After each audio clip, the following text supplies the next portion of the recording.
Hello everyone, welcome back to my channel. कैसे हो आप सभी? आई एम श्योर कि आप सभी लोग ठीक होंगे। तो चलिए हम लोग आज का वीडियो स्टार्ट करते हैं। आज के वीडियो में हम लोग जो है nursing management of low birth weight baby वाला जो क्वेश्चन है, जो 7 नंबर में पूछा गया था, हम लोग डिस्कस करेंगे। काफ़ी इजी क्वेश्चन है और बहुत ही अच्छा क्वेश्चन है। मैं आपको बहुत ही सिंपल और इजी लैंग्वेज में समझाने की कोशिश करूँगी, ठीक है। तो प्रीवियस वीडियो में हम लोग ने क्या डिस्कस किया था, जो क्लिनिकल फीचर्स होते हैं लो बर्थ वेट बेबी के, हमने वो सारे उस वीडियो में डिस्कस कर लिए थे। इस वीडियो में हम लोग जो है इसका नर्सिंग मैनेजमेंट डिस्कस करेंगे, ठीक है। तो सबसे पहले मैं आपको बता दूं कि लो बर्थ वेट बेबी क्या होता है, ठीक है।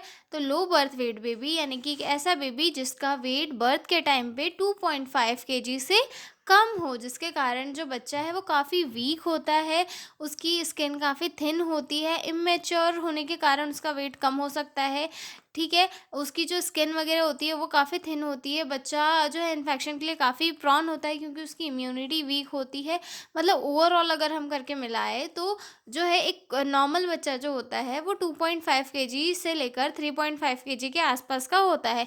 लेकिन अगर बच्चे का जो वेट है वो 2.5 केजी से कम है, तो उसे एक लो बर्थ वेट बेबी की कैटेगरी में रखा जाता है। साथ ही साथ जिसके कारण उसकी बॉडी में फैट कम होता है, मसल्स वीक होती है उसकी, और बॉडी बॉडी जो है ओवरऑल वीक होती है, ठीक है। अब एक जो वीक बच्चा होता है उसे एक एक इंटेंस केयर की ज़रूरत होती है, ठीक है। इंटेंसिव केयर की ज़रूरत होती है।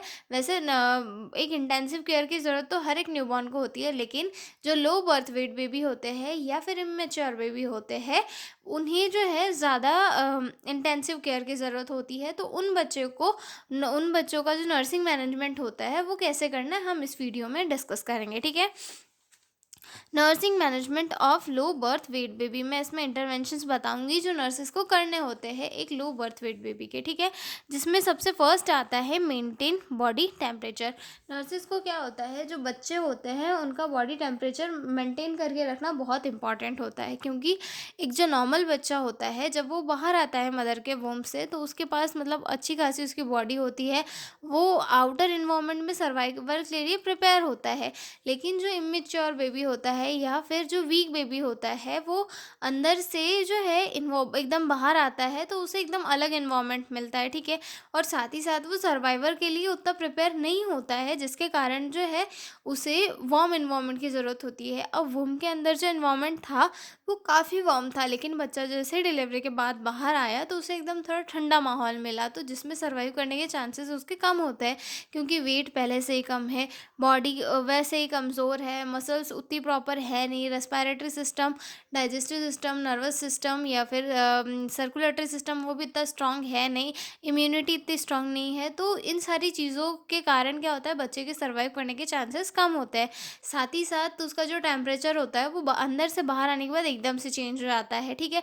तो बच्चे को सर्वाइव कराने के लिए जो नर्सेस होती है उनका फर्स्ट इंटरवेंशन ये होता है कि बच्चे को जो है बच्चे का जो है बॉडी टेम्परेचर हमें मेंटेन करवाना है, ठीक है। मतलब उन्हें एक वार्म एनवायरनमेंट देना है, ठीक है।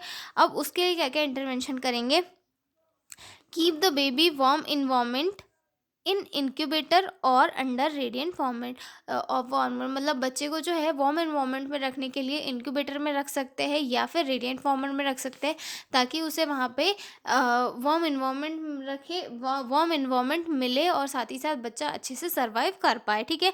Avoid exposure to cold air and drafts, बच्चे को जो कोल्ड एयर है या फिर ड्राफ्ट है उनके कांटेक्ट में आने से हमें रोकना है, या फिर उनके एक्सपोजर में आने से हमें ये बचाना है। जैसे कि एसी हो गया, कूलर हो गया, पंखा हो गया, इन सारी चीज़ों के एक्सपोजर से हमें बेबी को बचाना है, क्योंकि उनमें आने के कारण क्या हो सकता है, बच्चा हाइपोथर्मीमिया में जा सकता है, ठीक है। Use warm cloth, caps, socks and blankets, और हमेशा जो है वार्म क्लॉथ, ब्लैंकेट वगैरह का यूज़ करना चाहिए बच्चे के साथ, ताकि बच्चे को जो है हीट मिलती रहे और एक वार्म इन्वायरमेंट मिले, जिससे बच्चा अच्छे से सर्वाइव कर सके, ठीक है।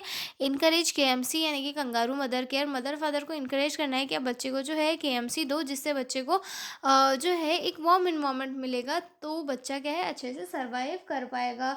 केएमसी में क्या है, बच्चा अपने मदर फादर के चेस्ट से चिपक के रहता है, उसे वहाँ पे एक गर्म इन्वायरमेंट मिलता है, तो बच्चे में एक तो एक बॉन्डिंग क्रिएट होती है माता पिता के साथ, और उसे एक अच्छा इन्वायरमेंट भी मिलता है जिससे वो बेहतर तरीके से अपनी ग्रोथ करता है, ठीक है।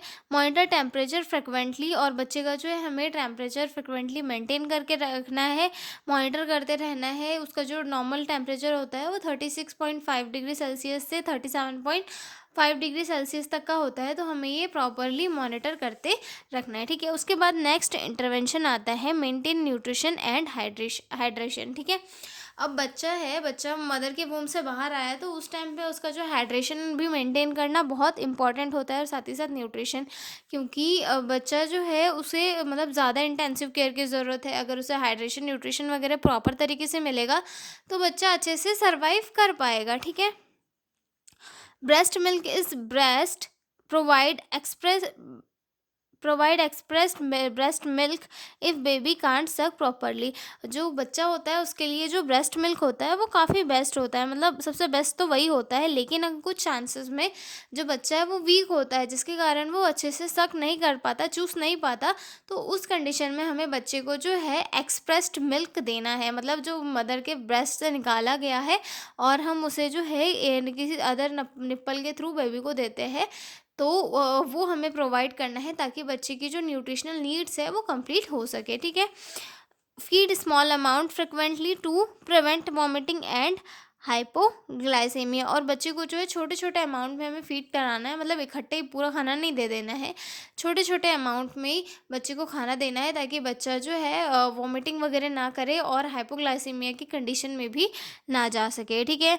If oral feeding not possible give gavage feeding through feeding tube, और अगर ओरल फीडिंग जो है पॉसिबल नहीं है कुछ चांसेस में, तो हमें बच्चे को गवाच फीडिंग यानी कि फीडिंग के थ्रू, ट्यूब के थ्रू जो है बच्चे को फीड करानी है, ठीक है।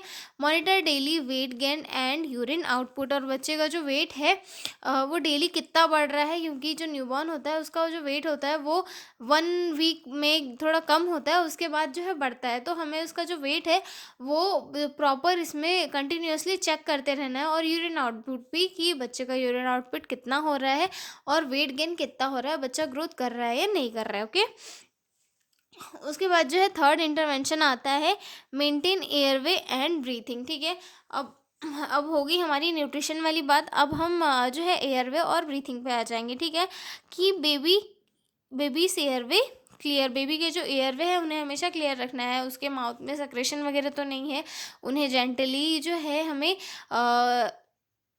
सक्शन करना है, ताकि बच्चा जो है अच्छे से ब्रीथ कर सके, ठीक है। Place baby in supine position with slight head tilt, मतलब बच्चे को जो है एक प्रॉपर सुपाइन पोजीशन में हमें लिटाना है और थोड़ा सा हेड को ऊपर करना है, ताकि बच्चे को जो है ब्रीथिंग में डिफ़िकल्टीज वगैरह ना हो, ठीक है। ऑब्जर्व फॉर रेस्पायरेटरी डिस्ट्रेस और एपनिया, और कहीं कोई एपनिया की कंडीशन तो नहीं आ रही है, या फिर रेस्पायरेटरी डिस्ट्रेस तो नहीं हो रहा है, हमें उसके लिए ऑब्जर्व करना है बच्चे को, ठीक है। मतलब एपनिया यानी कि बच्चा कभी कभी क्या होता है सांस लेना छोड़ देता है, रोक देता है, तो हमें उसके लिए जो है ऑब्जर्व करते रहना है, ठीक है। Provide oxygen therapy if required as doctor's order, और बच्चे को जो है ऑक्सीजन थेरेपी अगर रिक्वायर्ड है तो हमें बच्चे को वो प्रोवाइड करवानी है, मतलब अगर डॉक्टर ने प्रेस्क्राइब की है तो उस कंडीशन में हमें बच्चे को जो है ऑक्सीजन थेरेपी भी देनी है, ठीक है। Gently suction mouth and nose if secretion present, और माउथ और नोज को जो है जेंटली सक्शन करना है अगर सिक्रेशन वगैरह प्रेजेंट है, तो ताकि एयरवे जो है खुल जाए, ठीक है। अगला इंटरवेंशन आता है या फिर अगला मैनेजमेंट आता है प्रिवेंट इन्फेक्शन। एक जो बच्चा है, जैसे कि मैंने अभी बताया था, जो इमेच्योर बच्चा है या फिर जिसका वेट जो है कम है, तो वो इन्फेक्शन के कारण इन्फेक्शन से काफ़ी प्रॉन होता है, मतलब छोटी सी चीज़ के कारण भी जो है उसे इन्फेक्शन हो सकता है, तो हमें बच्चे को जो है इन्फेक्शन से बचाना है। अब उसके लिए क्या क्या इंटरवेंशंस करने होंगे, जैसे कि strict hand washing before and after handling baby, मतलब बेबी को हैंडल करने से पहले और बाद में स्ट्रिक्ट हैंड वॉशिंग का हमें पेरेंट्स को भी समझाना है, साथ ही साथ हमें भी उसे फॉलो करना है, ठीक है। Keep card stump clean and dry, और जो कार्ड स्टम्प है उसे हमें क्लीन और हमेशा ड्राई रखना है, ठीक है। Use sterile equipments and aseptic techniques for all procedure, और बच्चे के साथ हम जो भी प्रोसीजर कर रहे हैं, जैसे कि बच्चे को फीड वगैरह करवा रहे हैं या फिर सक्शन वगैरह कर रहे हैं, तो हमें हमेशा स्टेराइल और असेप्टिक टेक्निक्स यूज़ करनी है, ताकि बच्चे को इन्फेक्शन ना हो, ठीक है। Limit limit visitors and unnecessary handling. और जो बच्चे से मिलने विजिटर्स आ रहे हैं उनको रोकना है कि आप बच्चे से अभी मत मिलिए, बच्चा जब ठीक हो जाएगा तब आप उनसे मिल लीजिए, क्योंकि बच्चे को इन्फेक्शन हो सकता है। और अननेसेसरी अगर कोई बच्चे को ले रहा है, देख रहा है, तो हमें उसे भी रोकना है, क्योंकि उससे इन्फेक्शन के चांसेस ज़्यादा बढ़ जाएंगे। ठीक है। Observe for sign of infection, fever, poor feeding, lethargy. और अगर बच्चे में कोई इन्फेक्शन के साइन वगैरह है तो हमें उसे प्रॉपरली मेज़र करते रहना है। मतलब बच्चे को बार बार फीवर तो नहीं आ रहा है, तो हो सकता है उस कंडीशन में बच्चे को इन्फेक्शन हो, तो हमें ये सारे जो सिम्टम्स है इन्फेक्शन के उन्हें ऑब्जर्व करते रहना है। ठीक है। उसके बाद अगला पॉइंट आता है मॉनिटर वाइटल साइन, और बच्चे के हमें वाइटल साइंस भी प्रॉपरली मॉनिटर करते रहना है। ठीक है। Record temperature, pulse, respiration and weight regularly. बच्चे का जो रेस्पिरेशन है, पल्स है या फिर वेट है, वो हमें रेगुलरली चेकअप करते रहना है। ठीक है। Observe for abnormal breathing, cyanosis और एपनिक स्पेल्स। और जो है एबनॉर्मल ब्रीथिंग वगैरह तो नहीं हो रही है, साइनसिस यानी कि बॉडी में जो है ऑक्सीजन की कमी वगैरह तो नहीं हो रही है, इसे प्रॉपरली हमें चेक करते रहना है। ठीक है। एपनिक स्पेल यानी कि बच्चा जो है मतलब एकदम से सांस रोक देता है अस्थिर रूप से, और फिर उसके बाद जो है सांस लेना चालू कर देता है। ठीक है। मतलब एक टाइप से एपनिया की कंडीशन भी उसे बोली जाती है। ठीक है। Maintain a nursing chart to record all observation. और जो भी ऑब्जर्वेशन है उन्हें मतलब नर्सिंग चार्ट मेंटेन करना है, ताकि जो सारे ऑब्जर्वेशन हमने किए उसे हम रिकॉर्ड कर सके। ठीक है। अगला हमारा इंटरवेंशन आता है maintain blood sugar level, feed the baby regularly, avoid long gap between feeds. बच्चे को जो है रेगुलरली हमें फीड देनी है, और कोई भी गैप जो है नहीं रखना है, क्योंकि बच्चे को जो है उस टाइम पे न्यूट्रिशन और हाइड्रेशन की बहुत ज़्यादा ज़रूरत होती है, तो हमें बच्चे को प्रॉपर ऑन टाइम सारी फीड वगैरह करवानी होती है। ठीक है। Monitor for sign of hypoglycemia, jitteriness, weak cry, sweating. मतलब जो हाइपोग्लाइसीमिया होते हैं यानी कि लो ब्लड शुगर लेवल, इसके जो साइंस होते हैं, जैसे कि जो है एकदम वीक क्राई होना, या फिर मतलब एक घबराहट या फिर तनाव। मतलब इसका जो जैटरीनेस होता है इसका मीनिंग ही एक तनावपूर्ण या फिर घबराहट भरा, या फिर वीक क्राई यानी कि बच्चा बहुत ही वीकली रो रहा है, या फिर बच्चे को स्वेटिंग वगैरह हो रही है। तो ये सारे सिम्टम्स हमें बताते हैं कि बच्चे में जो है शुगर लेवल लो है ब्लड में, तो हमें उस टाइम पे इंटरवेंशन करना है। ठीक है। If needed IV glucose as prescribed. और अगर ज़्यादा ही ब्लड शुगर लेवल लो हो रहा है तो उस कंडीशन में हमें बच्चे को जो है आईवी ग्लूकोज वगैरह चढ़ानी है डॉक्टर के प्रेस्क्रिप्शन के अकॉर्डिंग। ओके। अगला पॉइंट डिस्कस करेंगे हम लोग monitor fluid and electrolyte balance. मतलब बच्चे का जो इलेक्ट्रोलाइट्स है उन्हें हमें प्रॉपरली मेंटेन करना है। ठीक है। Observe input output chart. ठीक है। Monitor for dehydration, dry mouth, second ice, less urine. और जो भी मतलब आइस वगैरह है या फिर लेस यूरिन है या फिर ड्राई माउथ है, ये सारी चीज़ें हमें प्रॉपरली मेंटेन करनी है, कि बच्चा जो देखना है, ऑब्जर्व करना है इनको, कि बच्चा जो है डिहाइड्रेशन में तो नहीं जा रहा है। ठीक है। Administer IV fluid if ordered by doctor. और बच्चे को जो है आईवी फ्लूइड वगैरह देना है एज प्रेस्क्राइब्ड बाय डॉक्टर। ठीक है। Promote parent infant bonding. और साथ ही साथ जो है बच्चे की पेरेंट के साथ बॉन्डिंग को प्रमोट करना है, ताकि बच्चे में जो है एक इमोशनल बॉन्ड बने और बच्चा जो है सरवाइव करने के लिए थोड़ा अपने इधर से भी एफर्ट लगाए। ठीक है। Encourage mother to visit, touch and talk to the baby. और मदर को जो इनकरेज करना है कि आप जो है बच्चे से बात करें, बच्चे को टच करें, इससे बच्चा जो है आपके टच में आकर थोड़ा ब्रीथ वगैरह लेगा बच्चा, तो जो है थोड़ा मतलब जीने के लिए ये करेगा। ठीक है।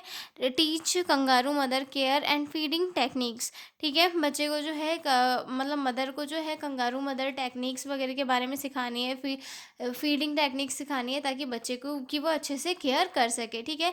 Provide emotional support to parents. और साथ ही साथ इमोशनल सपोर्ट भी देनी है हमें पेरेंट्स वगैरह को। ठीक है।